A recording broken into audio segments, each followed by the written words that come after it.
USPS plans to slash 50,000 positions in coming years to reach break-even point.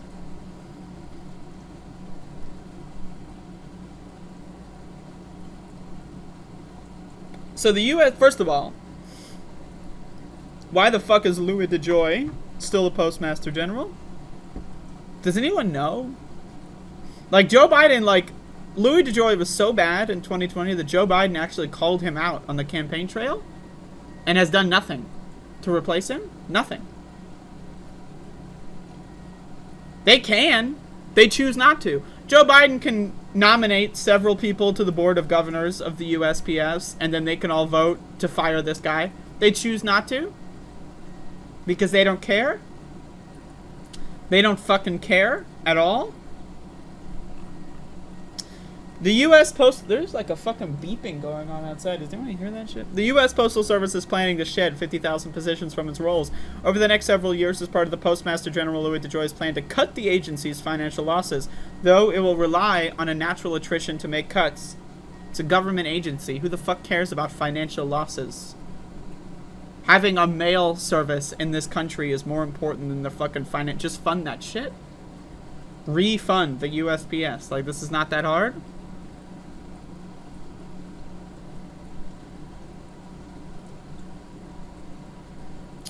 USPS will remain in a hiring posture in the coming years, DeJoy said at the American Enterprise Institute event in Washington on Wednesday evening. So what they want to do is cycle out long-time workers and get new workers in that have less benefits, right? Less support, etc. Less experience, less knowledge. That's the plan here.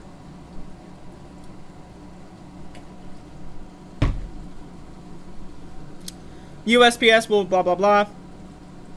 As the net reductions represent only 1/4 of the attrition the agency expects to see over a similar period, the Postmaster General had not previously outlined his final vision for the impact of his 10-year business plan. Are we really going to have to deal with this guy for 10 years because Joe Biden and whatever Democrat comes after him are too lazy and stupid to fucking do anything? They're too lazy and fucking stupid and have too much contempt for the average American to do anything at all. Anything at all to stop this fucking assault.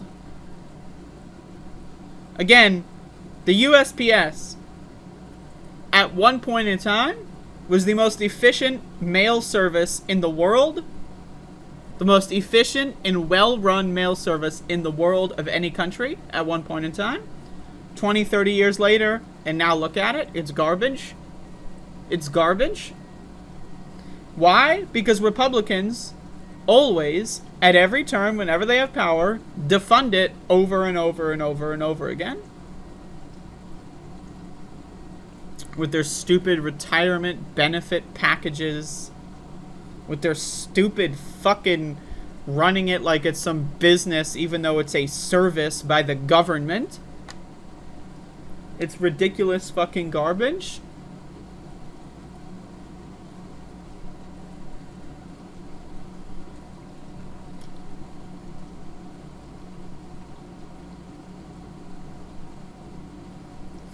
The reduction would reverse a trend in recent years in which the USPS workforce has remained steady or grown slightly. The Postal Service ended 2021 with nearly 517,000 career employees, its highest total since 2012. The non-career workforce had remained fairly steady in recent years at 136,000.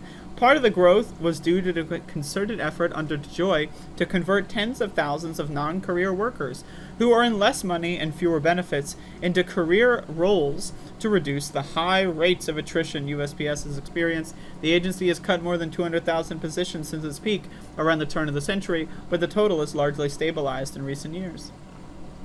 When DeJoy first took office, blah, blah, blah. Again, Louis DeJoy's entire purpose at the USPS is to slow it down, right? And the reason why is because he is funded by private mailing institutions, right? Like the UPS and FedEx and so forth. I know Amazon is eyeballing.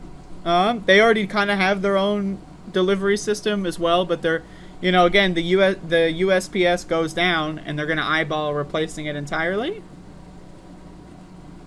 You know what? The thing about the USPS is it's a giant government subsidy to these major corporations, and they want to destroy it anyway. Like, without USPS, Amazon would not exist. Amazon only was able to start its business because of the cheap, subsidized mailing system in this country. And now Amazon fights to replace it, right? Like, again, it's just sad. It's just sad what this country is doing. It's just fucking sad. Right, so they're defunding the USPS. They're making it slower. Last year in 2020, right? Like, 2020 is when it started, when DeJoy took over. But last year and 2020, like, every once in a while, the USPS announces that, oh, you know, Priority Express shipping that you pay $30 for, it might be 2 days now instead of 1 day. Motherfucker, I'm paying $30 for you to fly that shit on a plane, and now you're telling me you can't do it anymore? Right? So they're just slowing everything down, right? So that if FedEx or UPS can definitively declare that they will be able to do overnight shipping, that, well, more businesses that need to do that are going to go with them. The USPS is going to be less necessary, and therefore it's going to continue to shrink. Like, it's just sad. This is sad. The world we live in right now is sad. And of course, we have sad and embarrassing and pathetic leaders like Joe Biden that won't fix it. He campaigned on fixing it, just like he campaigned on decriminalizing marijuana. Just like he campaigned on stopping all construction of the border wall. Just like he campaigned on reuniting families that were separated under the Trump administration. Hasn't done any of that shit. He'll make a little bit of headway into each one of these things just for the headlines, and then go right back to what he was doing right afterward, after he does his press conference. It's sad. This country is fucking embarrassing. It's an embarrassing country to live in.